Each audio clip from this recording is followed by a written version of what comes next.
short. Yeah. And I have to confess that because I was thinking John would. You don't know anything. Professor of Civil and Environmental Engineering at UC And there's Berkeley. Joan. And Global Metro Studies. Yeah. Oh, you're part of that. Yeah, area. yeah. Okay. That's how I got in. Yeah, they That did was a big key. hire. Mhm. Yeah. Hey, John. Do you want me to put the mic, the mouse up here to click? Would that be easier? Yeah, or can I use this? Oh, sure, you can do whatever you want. There's my bike. Or the Bike Me Challenge. Yeah. All right. And that was like 17 years ago in UTC. You're up. I'm up. And Global Metro Studies. Yeah. You've been there. You just started. I just started, so this year. second year there. Second year. That's what I thought. Second year there, and you had been at Boston University. Anything else I should point out about you? Okay. We like generally do short intro. I'll do it though. And then I always. Oh, actually, one question. Do you want people to sort of save questions toward the end? No, or I questions don't. during this Sure. time. And then what I usually do is bug them. They're supposed to use microphones when they ask questions, so people on the web here. So, Okay. I will remind them to do that. Okay. And then we have a portable one in case it doesn't work.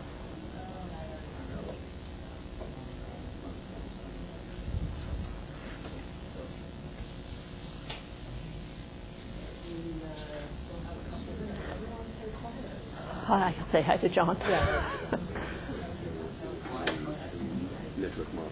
How's it going? Nice to see you. Nice to see you too. Nice to be here on this wonderful day. Did I say hi to you formally? Very nice of you to come. Oh yeah, it's fun to be here.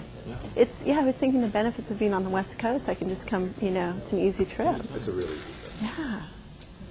So, You just flew in this morning? yeah. And I'll fly out after lunch, basically. So. Wow. Yeah, I would. Yeah, it was in my former life. I would have stayed longer, but I have this 21-month-old at home now, so it's getting home is kind of pretty old. So, but I'm impressed with all the new stuff here. I mean, because innovations. We were over at that hotel, and I never came to campus. Let's start with the informal introductions, the pre-webcast introduction. Just around the room, your name. And affiliation, and we'll start here with Mark. Hi, my name is Mark Richard. I'm a post-bachelor student in civil engineering. Here. Why don't we go down that side, and then we'll go. Keith Walton, unaffiliated.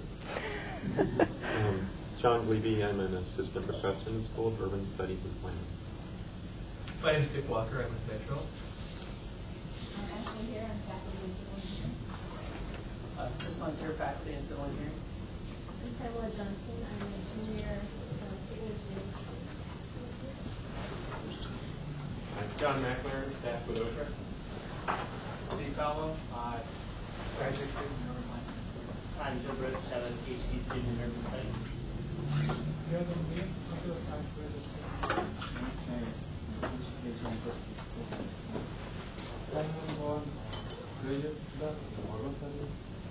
Allison Duncan, PhD student in urban studies. Harley Atkins, PhD student in urban studies. Oliver Smith, PhD student in urban studies. Cody Meyer, I'm a postbac student in planning department, GS. Kelly Clifton, CDD faculty in civil engineering. Kelly Martin, grad student in education. Matthew Robach, grad student in urban planning. Levi Roberts, grad student in urban planning. James Tyree, I'm a certified permaculture graduate. Aaron Led, drowned rat, but also a PhD in urban studies. Julia D2, Hilton Portland Green Seal Certified. Bob Fraser with experience, currently managing member of Transportation Association Conference in the United Country. Timo Forsberg with City of Portland Transportation Options. Scott Cohen, Stan Stevens. Michael Goodwell, first term grad student in the Transportation Certificate Program. Steve Worthing, Transportation Options, City of Portland. Peter Mason, City of Portland. From Wayville, PhD candidate in urban studies.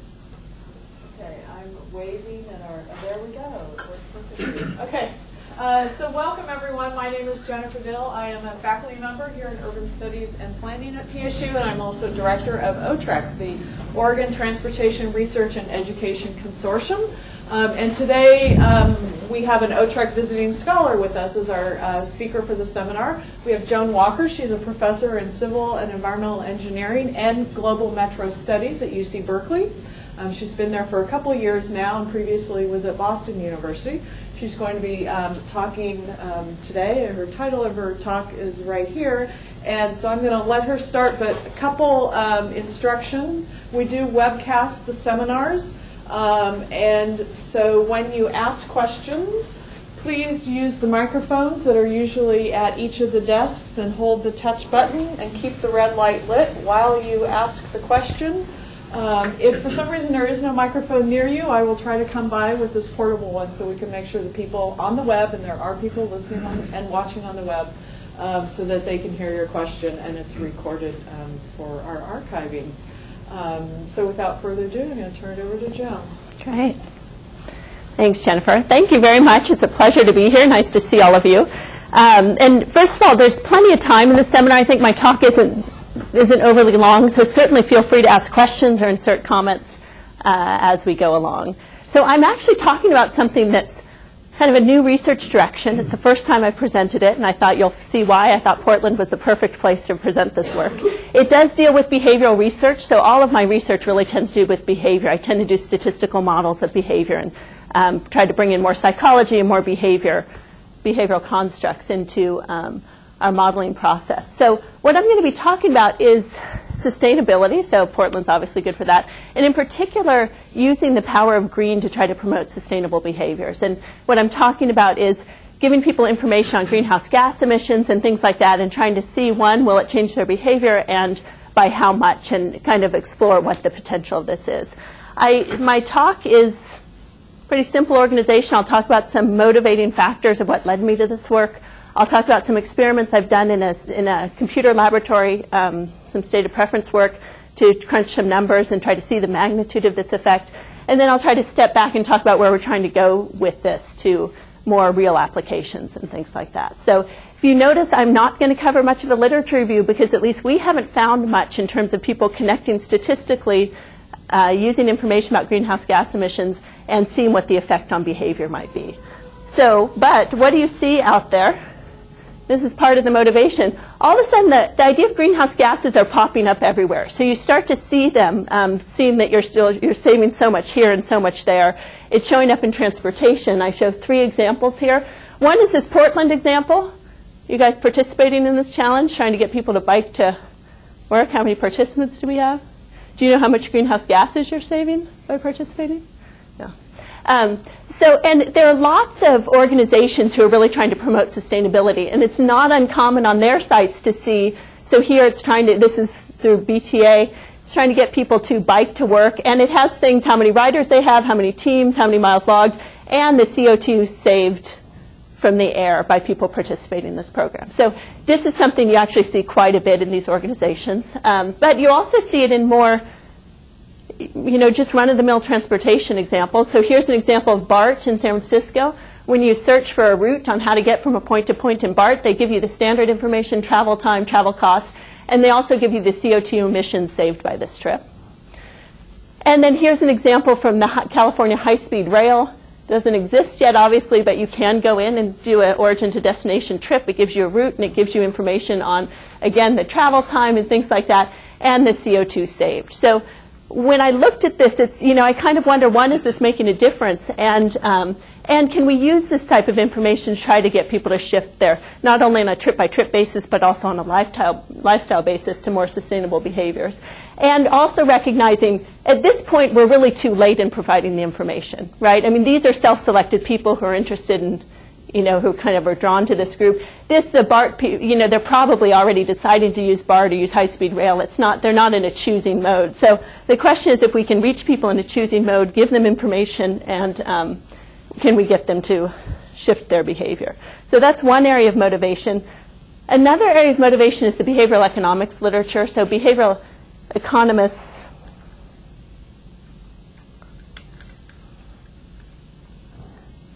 seem to have a slow, I'll use this. Yeah, I've got the down arrow. I got to the first slide, maybe.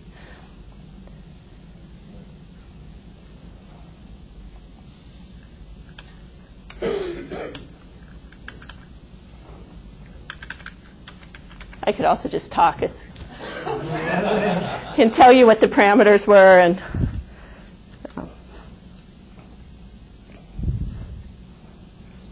anyway, I'll start talking about the behavioral economics literature. So there are crosses between economists and psychologists, and now you see them a lot in the popular press. So there are books, Nudge by Taylor and Susstein, and Predictably Irrational by Dan Ariely.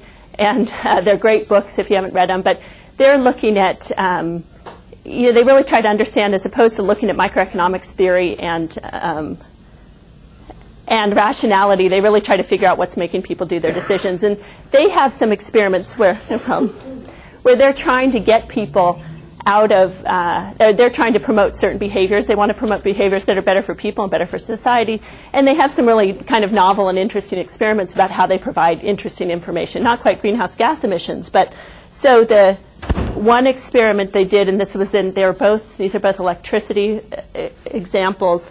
One was trying to get people to save electricity at home, and what they gave people information in their monthly bill, and I don't know in Portland if they're doing now. I noticed they're doing it in Sacramento and different places. But in your monthly bill, they give you information that says what your electricity use is and how it compares to your neighbors. Okay. Does anyone have that on their bill now? Yeah. So, and what do you think happens? People get competitive. People, well, yeah. So social influences certainly matter, and what happens is that, so when they just gave people that information about how your behavior is relative to your neighbors, what they found was that high-use people who were using a lot of energy actually decreased their energy use, so that's great. But they found people who used below average energy increased it. And so, that's one of the lessons behavioral economists say is don't, gosh, I ruined the whole system. Anyway, they say don't let people know they're doing better than average. And so then they modified their experiment, and along with that information of what your energy use is compared to your neighbors, they also added a smiley face and a frowning face. And just by doing that alone, they corrected that boomerang effect, so that the people who had below energy use. Keep their smiley face. Yeah, exactly. They were given a pat on the back, and they went on using low energy. So, and then there was another example. What's my other example? This is where, we get so used to having these slides as crutches. It will come to me. There was another social.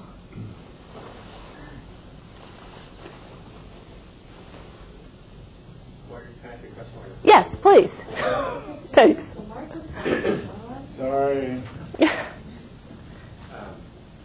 How immediately do you have to provide that feedback to have an effect? I drove my brother's Honda Insight this past weekend. Yeah. When you turn off the car, the dashboard gives you an eco score. Ah. And it's like a little it has flowers. So I got 4.5 flowers for my drive. So does it have to you're talking about a bill that you get at the end of the month. Yeah. The car tells you at the end of the drive. Yeah. But see, with the car example, the problem is that you've already decided. You're in the car. So you were driving your brother's car or whatever. So maybe there would be some long-term impact if you thought about it and thought, this is great, I should go get myself a car. So all those things are just, it's not exactly clear. It would really have to be tested. But I think the closer you can give the information to the point when a decision is going to be made, the more powerful it's going to be. So,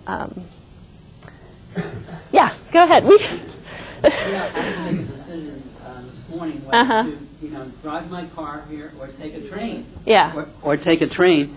And so I had to consider, well, okay, if I drive my car, am I going to get here on time because of traffic, rain, etc.? And then, okay, am I going to be able to find a parking space? But it would also be nice if I were able to figure out how much CO2 I would not generate. And I'm thinking, we have a great TriMet computerized system whereby we can go into the computer, put in our address, put in the address of PSU, Center for Transportation Studies, and figure out exactly what time we're going to get here, which is absolutely great. So wouldn't it be nice if they had, when you punch this all in, how much you actually save? That's what I'd like to do, TriMet people out here. And that would be I would think that would be easy to do. Yeah, I think it's easy too, and I think it could be really powerful. So, yeah. I remembered my other example, by the way. So. Related to the issue of the TriMet website and your example of the BART website, as you were saying, the people who are using those sites to sort of plan their trips have probably already decided we're going to take the bus. Right. Google's trip planner is actually quite sort of mode agnostic. Yeah. You go and you plan your trip, and then you can choose, oh, I want to take public transit or I want to drive. And one of its great features, which plays into that, is it tells you how much it costs to take the bus and how much it costs to drive, factoring in government standards for fuel costs and maintenance costs. Yeah. And so if they added the sort of CO2 use, that could be sort of an easy way, but it might actually impact their behavior at this point if they haven't yet decided. Yeah, definitely. So, I mean, that's the point where you want to get the information out there for sure. And I think even more than, well, anyway. So let me, you guys have definitely got the idea. So as we go through, I'm going to show you some actual results. I'll show you some numbers about how big of a difference it made and what people are willing to pay to save greenhouse gases. And so the other example from behavioral economics, it's another electricity example where they wanted to give people information about how much electricity they're using. And they wanted to tell them if they're using a lot, like, above average or something, or average. And so they had two different methods. One was they sent text messages just saying, oh, you're using above average, electricity now. And then another one they did, they had a glowing orb that was in your house that would glow red when you're using too much a lot of electricity, and it would glow green when you're not using very much. And, in that case, what happened? Well, the text messages had no effect. And then that glowing orb had people reduce like 40% of their use. So,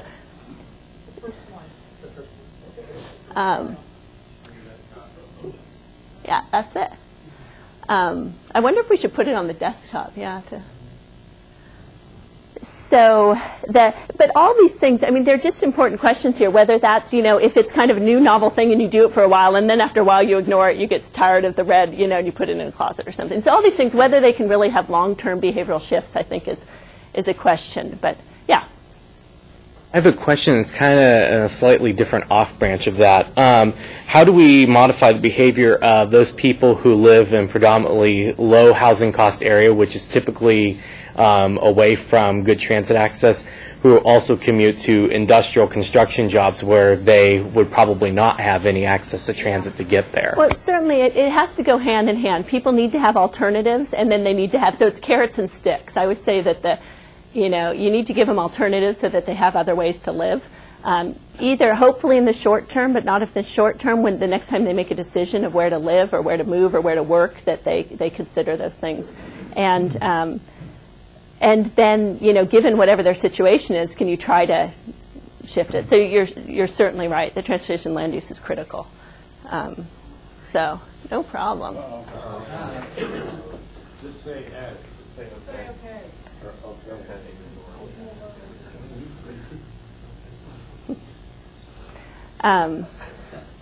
So to test this, we used it. Berkeley has an experimental laboratory that has 40 network computers. It's great. It's run out of the business school. They take care of the students. They have 2,500 undergrads who sign up and come in and take your experiments. And you pay them $15 an hour. They answer your questions, they leave, and you have this great data. So we set up a couple experiments where we wanted to test this idea of giving people information on greenhouse gases and figured out what their response would be. We have a survey of 312. We surveyed 312 students over 10 different sessions, so it's about 30 people per group. I'm showing you, we did 3 different experiments. I'm showing you the 2. When we went into this, we weren't really focusing on greenhouse gases, but I think it's one of the most interesting things that came out of it, and we're trying to build on this. You'll see that we were really influenced by behavioral economics. So we have some of these social influences that in there we were interested in, and some other kind of little tweaks about behavioral economics. So that's okay. There was, I can just talk through all this. That's fine. And then we can just have a discussion of how to bring this into the real world. So we did 2 different experiments, that both involved greenhouse gases. One was an auto ownership choice, where these were undergrads, and we basically gave them a scenario of they're about to graduate, and they go out, they're going to get a job, and they're going to live in a certain type of place and work in a certain type of place. And in this case, we had 2 different scenarios. One was a suburban living environment, and one was an urban living environment. And And then we said, everyone made the same amount. They were all going to make $45,000. We could have varied all this in the experimental design, but really we were interested in making sure we have some sort of land use component. So we just looked at those two. And then we said, okay, well, now you have to decide what you're going to do about your auto ownership decision. And we gave them an option of a conventional vehicle that had the purchase price, operating cost, and then greenhouse gas emissions in terms of tons per year. And we gave them a hybrid vehicle choice, which again had purchase price, operating costs, and greenhouse gas emissions per year. And then we gave them an option of not to own a car. And so there were 3 choices there, and we asked them to choose them. And so then we basically just did some estimation from this data where the choices among these 3 alternatives, the explanatory variables one was whether you were in that suburban scenario or whether you were in the mixed use. And of course, the suburban dwellers were more likely to own a car very significantly. And all these parameters were very significant. The operating costs and purchase price were both significant. The right sign, the operating costs they were more sensitive to operating costs, which makes sense. They have to pay that every year instead of one time only. So the parameter is about 4 times higher than it was otherwise. And then the greenhouse gas emissions also, it was significant. It was a negative sign, so we had the right sign going on. And the other thing, we were interested in social influences, so we used something in behavioral economics where in the lab of 40 people, we divided people up into groups, about 4 groups, around 8 people a group. And then the first group went first, and they made their choices. And then the second group heard what the first group did. And then the third group heard what the first 2 groups did, and so on. And we wanted to see whether that was significant. After you control for their real experiment, which was either the suburban or the multi-use or the mixed-use residential environment, and the operating costs, greenhouse gases, and purchase price was all done from experimental design. So each person got a different set of variables there.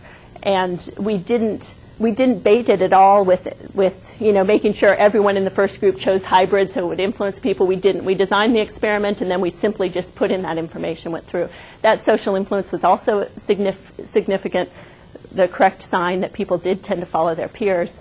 And then the nice thing about these models is that if you're familiar with the discrete choice model, you can get marginal rates of substitution between things. Like often we look at travel time, so the willingness to pay to save travel time, so the value of time, the marginal rate of substitution between time and cost. Well, we can now look at the marginal rate of substitution between the cost, the purchase price and the operating cost, and the greenhouse gas emissions, and we can see how much people are willing to pay basically to save a pound of greenhouse gas emissions. So we calculated that. Any guesses? I think I put it in the abstract, so if you remember the abstract. But how much do you guys think you'd be willing to pay? The problem is it's hard, if you're not familiar with discrete choice models, it's hard to answer this question when I ask you how much would you be willing to pay to save a pound of greenhouse gases. But by just looking at the choices people make, we can make inferences on what their willingness to pay is. So what do you think it is? Yeah? 4 cents a pound. 4 cents a pound, okay. 0? What else? Okay. $1? $1? Mm-hmm. So what we found, so there were $2 values in there. There was the purchase price and the operating cost. So in terms of purchase price dollars, it was, I think it's 38 cents a pound per annual. So, really that's you're saving if you have the car for 5 years, it's 5 pounds or something like that. And for the operating costs, remember they were more sensitive to operating costs, so they were willing to spend 8 cents per pound. And then you think someone said 0, someone said $1. I mean, all those are probably right? That there's heterogeneity in the population. And so in this data set we had 312 respondents, and we only had one response per person. And I couldn't find any heterogeneity anywhere. The random parameters weren't significant. The systematic heterogeneity, looking at men versus women or foreigners versus domestic. And partly that these are all UC Berkeley undergrads. It is a fairly homogeneous group. And so, but in the second experiment, we were able to find some heterogeneity. So that was the first experiment. And if you remember, so this was auto ownership. They were given information on tons per year. Okay, so the second experiment, we were looking at route choice decision. And this was a completely different scenario. Everyone had the same scenario. The students were basically told, look, you're going on a recreational trip with some friends, and you're driving. They don't have a car, you're going to borrow a car, and you have 3 different routes that you can take. And these routes have the classic variables in it, travel time, so they're each defined by travel time. There's nothing up there. You guys should be looking at me.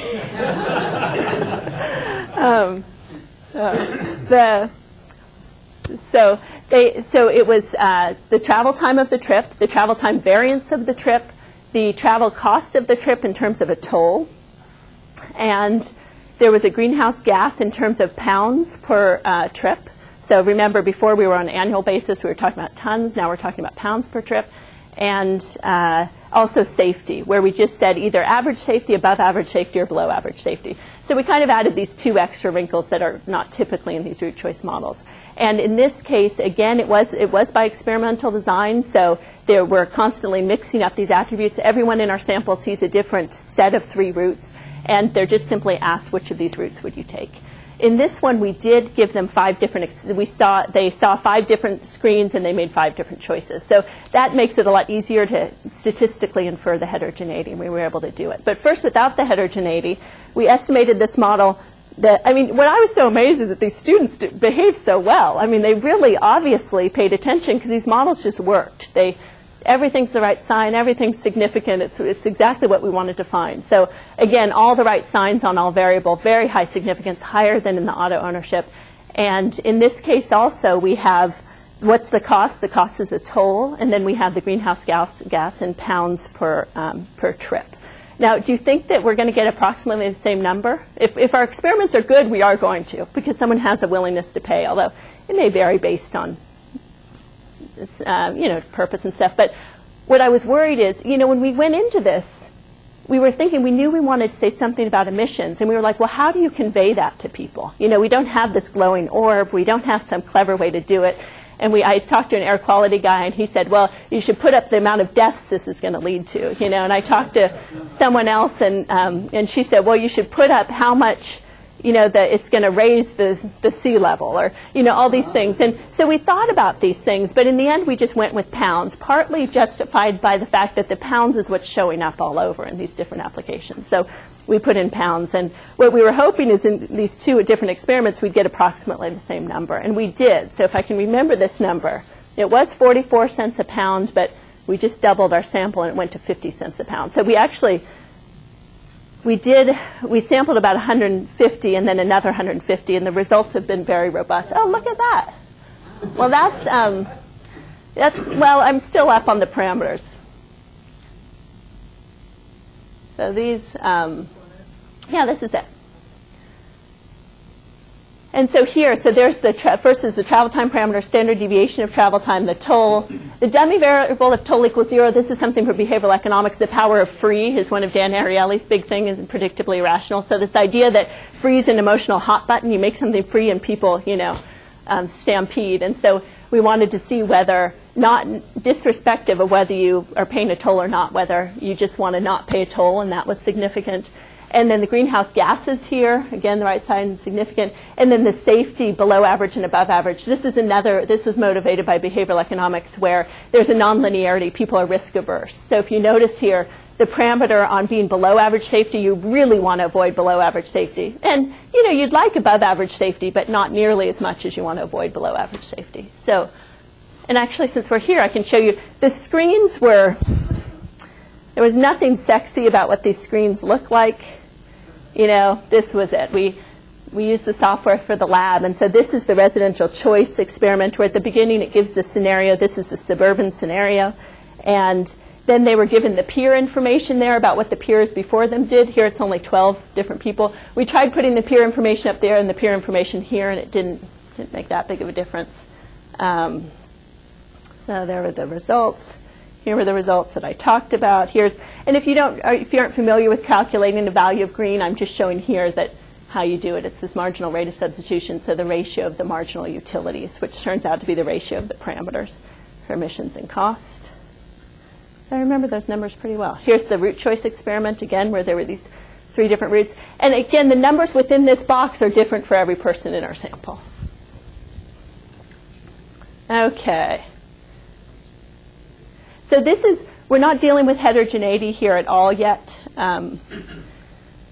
And so we can look at the willingness to pay. So we have time and cost, so we can look at the value of time, which was, for these students, $6.51 an hour. You know, it seems reasonable. It seems a little bit high, maybe, for students. I know the MTC model assumes, well, they assume students have a value of time of 67 cents an hour, which I know that seems to me to be really low. So $6.51 could be a little high. Travel time variance a little bit lower. Avoiding a toll, you're willing to pay. Actually, 72 cents the students are to avoid a toll. And then the green here we have 50 cents per pound. So again, a completely different experiment, pounds per trip instead of tons per year, and yet we're in the same ballpark that we were before. Here, it's hard to compare these things because before it's per annual pound, now it's you and some friends. How are they, are they thinking about dividing money across people? But in general, definitely the same ballpark. And then the safety numbers there. Yes. I noticed that avoiding below average safety versus gaining above average safety has a huge differential between that. So when you word it, if you were to present it to people, did that make a difference? Yeah, I'm sure often in these experiments how you word things makes a difference. So I can show you how we worded it. This is what we did. We had safety ratings 1, 2, and 3, and we defined it up there saying safety, chance of accident. 3 denotes safer than normal condition. 2 denotes normal condition. 1 denotes less safe than normal condition. And probably if we change that, we would get something different. But this result of the difference in the risks, this is people are very risk averse. That shows up again and again in behavioral economics. So regardless of how we word it, I think we'd see the same kind of nonlinearity that we see here. It just matches the behavioral theory. So, but exactly what those numbers are. Keith. Joan, you said that you changed the values for each of the scenarios for each person. Yeah. Did you also do several scenarios per person? In other words, you could do 8 or 16 or whatever. It's pretty efficient. Right. So here we did, for the root choice one, we did 5. So each person saw 5 of these boxes, but the recreational trip was the same. And yeah, we should look at different types of trips. We just, No, I was talking about a single person's response. Exactly. So it's right. So for the root choice, we did have 5 different choices. For the auto ownership, we didn't, and the only reason why we didn't is because there we were using that the social cascade effect, and there was a time issue. It took about 20 minutes because the groups had to wait for the other groups to finish, so we just gave them 1 experiment. If we had to do it again, I'd at least do like 2 because you can just get such better models if you have a little more. So, okay. So then this is without heterogeneity, and then we wanted to see whether there's heterogeneity here. So we just did a model before the first model up there. Just again, what we have is 5 responses per person, and so you assume that the tastes for the person, an individual, are going to be the same across their 5 responses, meaning their errors are correlated across the 5 responses. So the first one, the no-frill model, the model looks like the probability of observing the 5 choices we see. So in experiment 1, they chose the first route. In experiment 2, they chose the third route, and so on. And the model would just be the product of these individual probabilities if we ignore the fact that these 5 responses come from the same person. So then we can throw in random parameters, where the idea is that instead of estimating just a mean parameter, like I've shown you before, we also estimate the spread in the population so that we assume that parameters have some distribution, typically normal. And we can do it. Here's where we still, if you notice, the integral is inside the product. So here we're still ignoring the fact that the 5 responses come from the same person. If we just do a panel model here, we pull the integral outside the product, and now what we say is, sure, there's tastes vary in the population, but for any individual, they're going to be the same across their 5 responses. So that's the only thing that pulling this integral comes out. We have to make some assumption on the distributions. We assumed a normal distribution, which is that a good assumption here? It's not great because we have a sign issue. All these signs have they all need to be negative on one side of 0. The normal distribution has tails that are going to go on the other side. But we're just exploring at this point, and I'll talk about what some of the ramifications are. So we estimate, like before, I've shown you that we're estimating the mean parameters, and then we're also estimating the spread for each of them. Another simplification we made is that we assume that these parameters are independent from each other. The distributions are independent. Does that make sense? No, we should work on that. That the time parameter, if you're anyway, there's probably correlation here, but we can see where we go. So this is now a model. It looks exactly like we had. The safety rating, actually, now I've put it in linear. So it's this is a misspecification here, but it was just easier to do the standard deviation. So now for each one of these parameters, whereas before we just had the mean parameter, now we have a standard deviation. So these are all normal distributions. So the greenhouse gas parameter has a mean of minus 0.356 and a standard deviation of 0.251. So you can see some of this distribution is going to be positive. And we talked about whether that makes sense. I mean, there's some idea that some people are going to look at this and say, oh, I hate all this green movement. I'm going to take they could have an opposite response to green. But really, we should probably change the specification. But again, the model just works great. Right signs here. And all of the standard deviations are significant, meaning that there is heterogeneity in every single one of these parameters. And then the other thing we can do now is look at the distribution of value of green. So this is what comes out of the model. Instead of having one, before we had 50 cents a pound and 38 cents a pound, now we can look at the distribution. So this is showing 90% of the distribution. It's now a ratio of 2 normals, so it's not normal. It's kind of skewed a little bit. And the tails are very long, so that's why there's 5% of the distribution that's off the scale here and 5% over there. Here's 0, so we do have a sign issue where in this we have, I think it's about 8% of the people are shown to have a wrong, what I would call a wrong sign. They want to pollute the environment. But again, that can all be fixed with specification. We actually got these results. The last lab was Tuesday, so that's one of the reasons why we haven't fixed some of these specification issues. But the average, again, average is 60 cents a pound. The median, because the tails are so long, the median is quite different from the average. So that's 37 cents a pound. The mode, so this here, the highest frequency bar is at 30 cents a pound. And 77% of people are between $0 and $1 a pound. Where, again, this is the dollars per pound of greenhouse gas savings. So certainly there is heterogeneity. And, when I look at these numbers, there's a consistency in this story, which I found interesting, because these experiments weren't particularly carefully designed. We weren't really going after that. We were looking at a lot of different things, and I was real happy with how these turned out. Okay, so here's a summary here in terms of the numbers we've seen so far. So we had these 2 experiments, the auto ownership, where the greenhouse gases were presented in tons per year. And then since there were 2 different price parameters, we have 2 different willingness to pay for green. One is 37 cents in purchase price per annual pound. Another one is 8 cents in operating cost per annual pound. And then from the root choice, we had the fixed parameter model where we came up with 50 cents per pound, random parameter model where we came up with 37 cents per pound, and as a median, and then 70 cents between 0 and 1. And what I like about this is that the 2 experiments are so different. It is the same people who participated in both of them, but the numbers, they're kind of making sense. It seems to me like people can process what a pound of greenhouse gas emissions. They have some. Maybe they don't know what they're willing to pay for it, but they're able to look at these experiments and kind of have the same type of preferences show up. Typically, it's not too hard to combine models to test whether there's significant difference between these 2. The way we designed it, since we didn't have it in mind, it's a little bit hard because, again, here we have, in the root choice experiment, we have multiple people in the car, so it's not clear how they're taking the price. And then we also have an annual pound saved versus a straight pound. So I think we'd have to design this a little bit differently to do that statistical test. Okay, so that's the simulation experiments. Are there any questions on that? Well, we can have time for questions later. So now the question is, what next? And it's what all you guys started out with. It's that, okay, this looks real powerful. It looks like, we can really do something with this. And we want to try it on real people.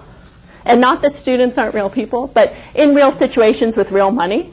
And the other thing is how to do it. I mean, in some cases, there's just the idea of getting it on Google, the Google Route Finder and MTC or 511, all these things where you look up different routes and you have different modes. If we could just slip out there, what the greenhouse gas implications are, along with all those other things are important too. Time's important, cost is important, but just one more piece of information and see if we can see a difference. To run these models, you do have to then know what someone actually chose. So you have to have them, if you want to actually measure the effect of this, you need to see the behavioral response. But, I suspect there will be a behavioral response whether you can measure it or not.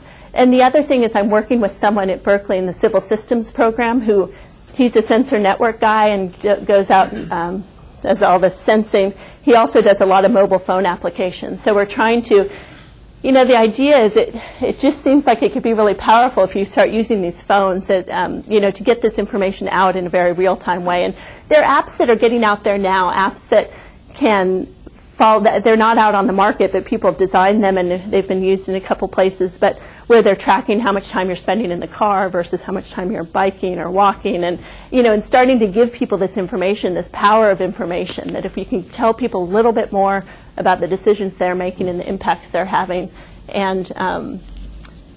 and also give them alternatives. And once you give them alternatives, it's just this package that goes together. You give them transit alternatives, and then you make the transit experience better. You have this real-time information that helps them figure out how to get through the system, tells them when the next bus is coming, tells them if they have to run to a transfer or not, all these things. So that's certainly where we're trying to go. Not only does we want to look at a real situation with where money matters to the people, it's not just this game, but also we need, doing experiments in the lab is a very cheap way to get information. Doing it in the real world is actually, much more expensive. So that's what we're working on now, is trying to get some money for that. And then the last thing I want to say is just stepping back behaviorally a little bit. And why I think this is so important is that, in modeling, we often assume people are choosers and that they're choosing at the point of a mode trip. They're choosing when you go to work every day, for example. Every day you're making the choice of how to get to work.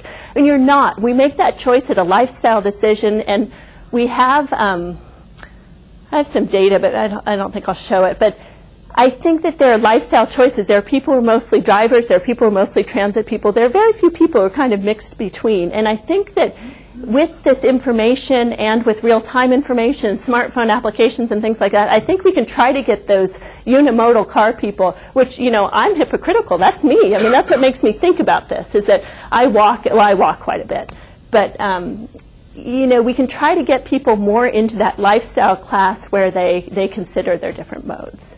So we have plenty of time more for discussion. That's all I have to present. So, thank you.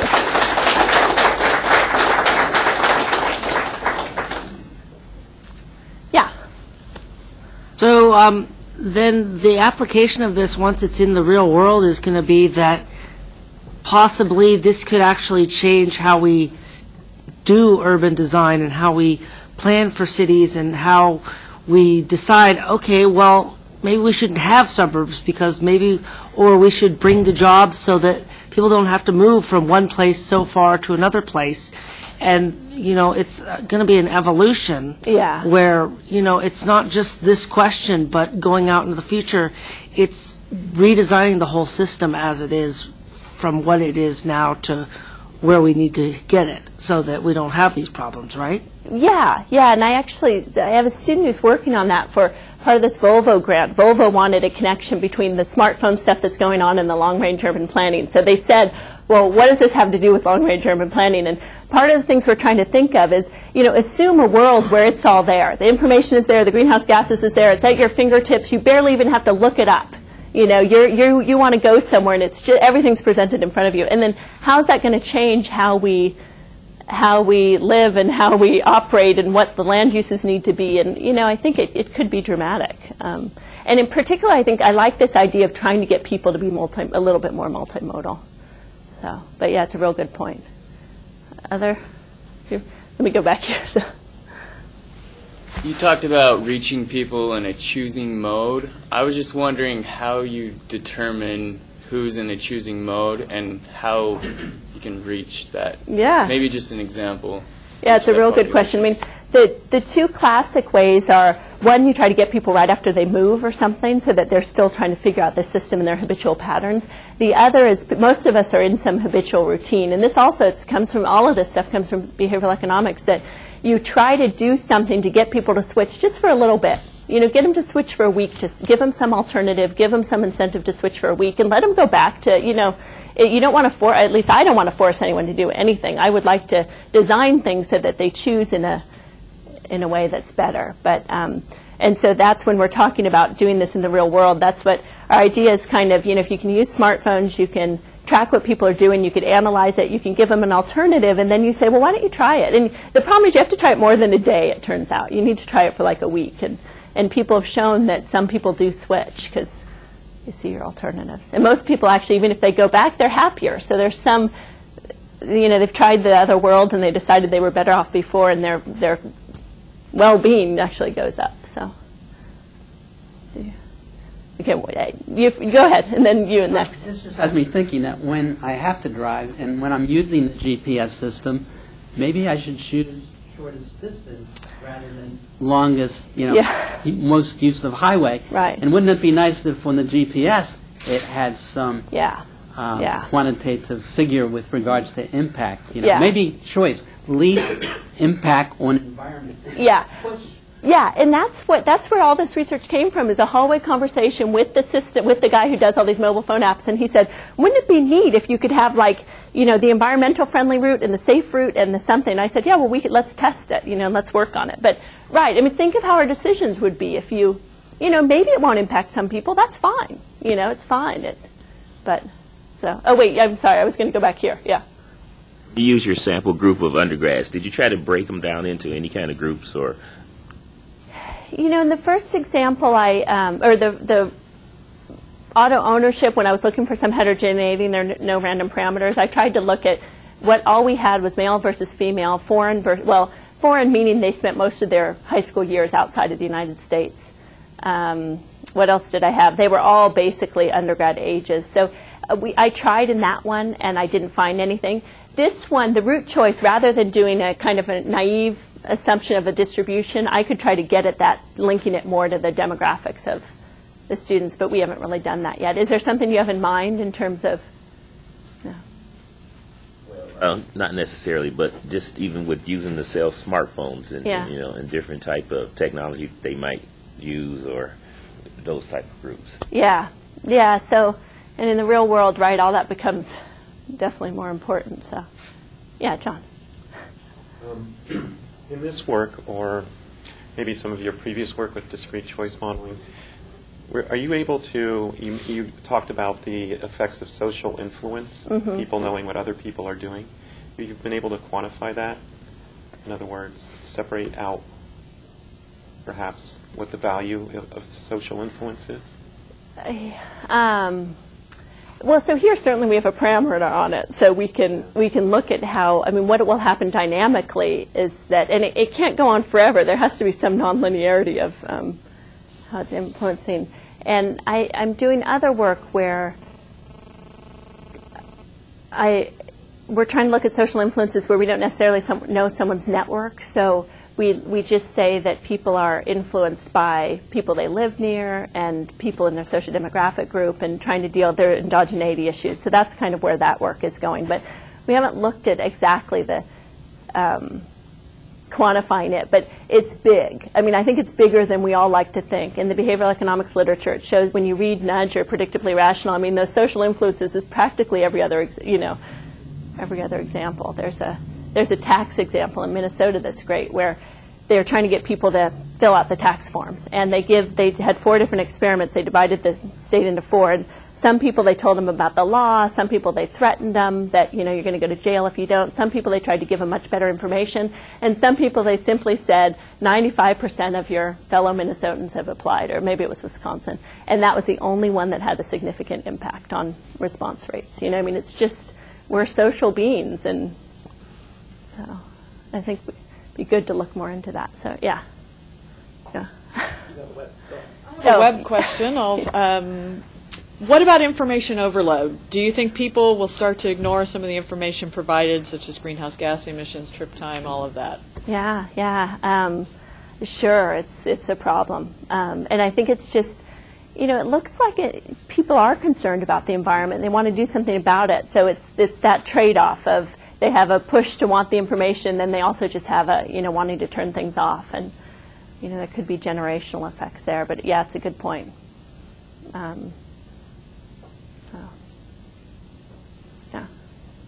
So I was wondering, did you get any feedback from the students on, sort of anecdotally, on the safety choice? Because if you're making with the motor vehicle choice, it's not something that you normally think about that explicitly. So did they give you any kind of feedback on would they like that kind of information or? Well, it's funny that you asked that. No, they didn't, but we didn't. They had no means to give us any feedback, except I've run into some students who who were in the experiment. But yeah, it's something probably in this type of work we should do more of. Actually talking to people instead of just giving them, and trying to do a little bit more focus group type thing. So I think that's a good example here. And so, the question is, if we were just kind of saying, say that you had on your smartphone, you had this information, do you think people would react to it? And at least in the simple example, people reacted, even when it wasn't their life on the line, So. Yeah, because there's a program called EuroRap, and then there's a U.S. version of the same thing that's trying to basically provide that information on some roads. Mm-hmm. But it's just sort of my perception is that people don't normally, they think if you're in a car, it's safe. So yeah. Maybe in other modes you think about it. Well, and that's in the route choice. It's like, we varied greenhouse gases and safety, and it's like, how much variability could there be on 3 routes, in the real world? It's not clear, but the nice thing about the hypothetical experiments is that we could do whatever we want. And the poundage and the tons, we based it on reality. It's kind of like a 30-minute trip, so we did draw it from somewhere, but it's whether one route could really have 5 pounds and another one 2. Maybe one straight up a mountain and down, and one, I don't know, So, yeah. I have a question about research design. So when you do the survey among those undergraduate students, you ask them questions, and then sometimes people can guess what you want to say. Like they guess, maybe she wants me to say, I want to buy a hybrid car. Yeah. I want to choose bus or rail. Then I answer it in that way, especially when people are paid to do that. Yeah. So do you think this is that's a big issue. That's why we'd like to get, the reason why the use of the lab is just to kind of test and play around with ideas, and also to help design, if we actually go out with smartphones, to design how is it best to give information. There's the policy response bias. They're trying to do what the interviewer wants, trying to be more environmental because they think we want to be environmental. And it's a huge question. So that's why we really have to get it to see the magnitude, the real magnitude. We have to go out in the real world where people are making decisions. And maybe they still will do something because they think we want them to do it. But another huge question I have on all this is the long-term impact. So the short term, I think, given these results, and just my intuition is the short term, there's a big impact. And the question is, in the long run, is there going to be this information overload, or kind of this, it's just not interesting anymore in the long run if it will fall off? But yeah, that's a good question. Yeah. So I've been thinking about this a little bit because I'm in a choosing mode. Oh, yeah. Let's survey you. So I've been here the last couple days picking my new home location. Uh-huh. So I'm moving from Baltimore, where my walk score is 88, to my new place in Portland, where my walk score is a perfect 100. Wow. But I'm a person who sought out that information. Yeah. So my choice is going to be predicated somewhat. The fact that I'm seeking out that information shows some sort of bias. Yeah, self-selection, definitely. So I'm interested in perhaps differences in people who choose to know their coding output versus people who don't, and their responses to this kind of information. Yeah, and I've been thinking about that time, because when we go out in the real world, people are going to have to choose to participate in the program, and so there's going to be self-selection, and that will bias the parameter results, and you have to correct for that, and there are ways to correct for it statistically. So, so that's definitely critical.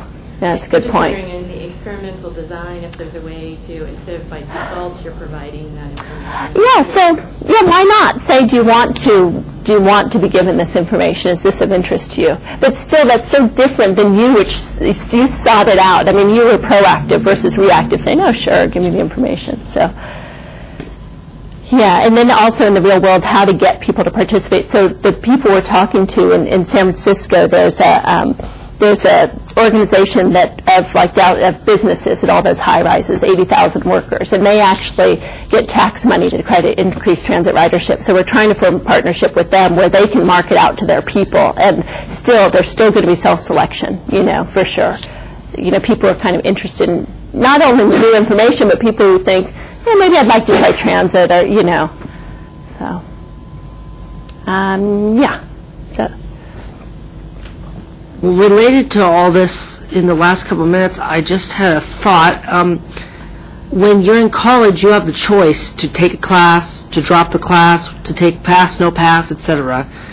And people have not quite formed their habits because they don't necessarily have a job and they're on campus, and they're still multimobile to some degree, especially like at U of O where you have to ride a bike or walk because parking's impossible. But my thought was in high school would be a really good way to sample people because they don't have a choice. If you put it in the science curriculum, just this information, not geared one way or another, and then there's no self-selection because they have to take the class, and they are going to be in the future the real world, quote unquote. But they don't have the established patterns. If it's like a sophomore or junior, they're just starting to think about driving and their license and those sort of things. And I thought that would be a really good place to start. Yeah, that's a real good example. Human subjects, you can't force them to fill it out. But if a teacher's up there saying, hey, you know, here's this, fill it out, and they give them time, they'll probably do it. So most of them will. Yeah. Just a comment that the European Union has started labeling food for greenhouse gas emissions. I should have put that on my example, And it's becoming very influential as far as whether people are actually deciding or not. And then the other correlation I think we can get into is a New York City study that comes out that shows that they started labeling calorie intake for fast food restaurants and all New York City restaurants. And they're finding that people are actually intaking more calories with the information because it's a simple economic decision. It has nothing to do with their public health benefit. So.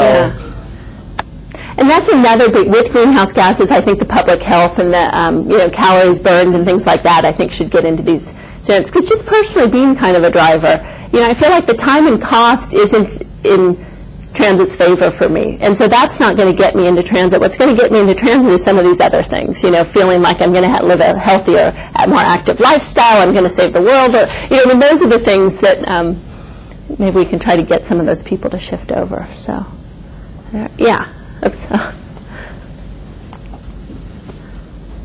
Your study is looking at the prices people are paying, sort of premiums to avoid emitting carbon dioxide. Have you looked at the existing markets for carbon offsets that people are using today to pay off their carbon emission?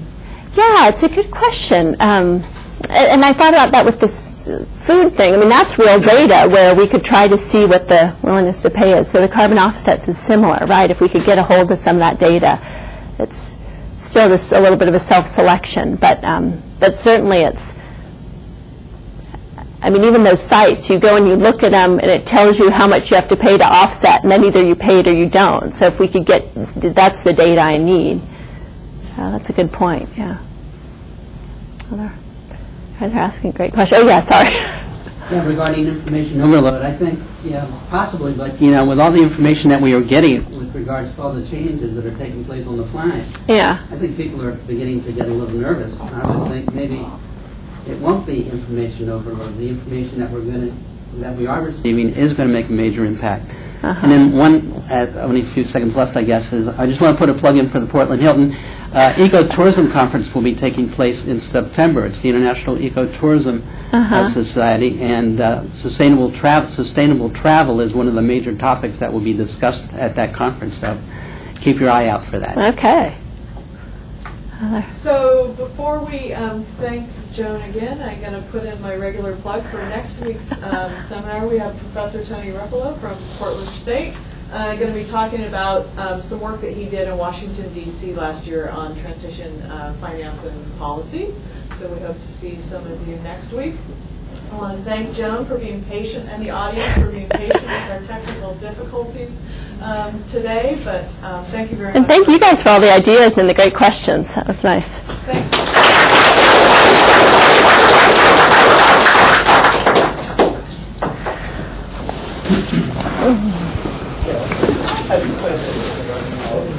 Great talk. Thank you. I manage the conference for the IT Institute for Transportation Engineers. Are you familiar with them at all? I am. Berkeley just started a student group, and so that's very active. And I think maybe I was a member many years ago. They're having a conference in San Francisco next year.